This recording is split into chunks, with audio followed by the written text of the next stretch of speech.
right now, state climatologists are still not 100% sure on all the impacts this El Nino could have on the fire season. If the current models hold out, we could see only elevated temperatures toward the later parts of the summer. But if those hotter and drier weather conditions hit sooner and there's no rain in between, well, then we could potentially see yet another devastating wildfire season this year. It's not something new, this year it's really preparing again for what we've been seeing the last couple of years. With the wildfire season right around the bend, Southern Oregon and the rest of the country are bracing for potentially even hotter temperatures this summer. Both national and state climatologists say an El Nino is expected to hit the country over the next several months, raising debates as to how serious it might be.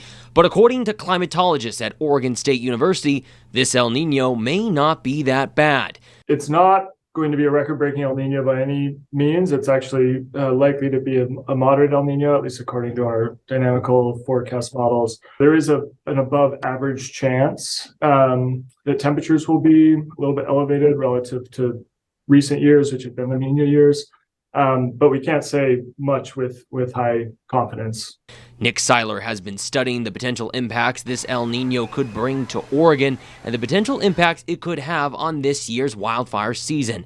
During our interview, Seiler told me that the impacts from this coming El Nino will most likely not be seen until later this summer and into the fall, but that there are factors he and others are watching out for. It really depends on how the sea surface temperatures off the coast of Oregon are affected by El Nino. And right now, our sea surface temperatures are actually quite a bit below average. A lot of what happens with wildfire season after that is going to depend on how quickly it heats up and how hot it is, and also whether the precipitation really shuts off once summer starts, or if we continue to have some precipitation as we get into summer. According to the National Oceanic and Atmospheric Administration, or NOAA, all of Oregon and much of the West Coast is expected to see above average temperatures during the heart of this summer.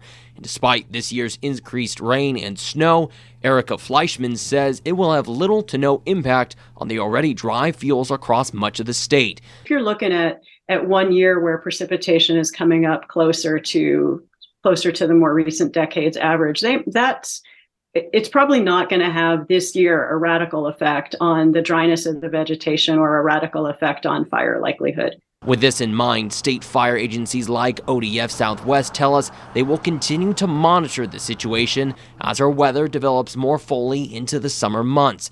We're constantly looking ahead to see what is the weather going to be and how could that potentially impact us. But that the severity of this year's wildfire season will come down to everyone being prepared. It's not just us and our firefighters being ready to go, but also our communities, being aware that fire season is coming. No matter how much rain we have, it will arrive. And, doing what we can now to prepare for it is really the best thing that we can do. Reporting live in studio, I'm Brett Taylor, NewsWatch 12.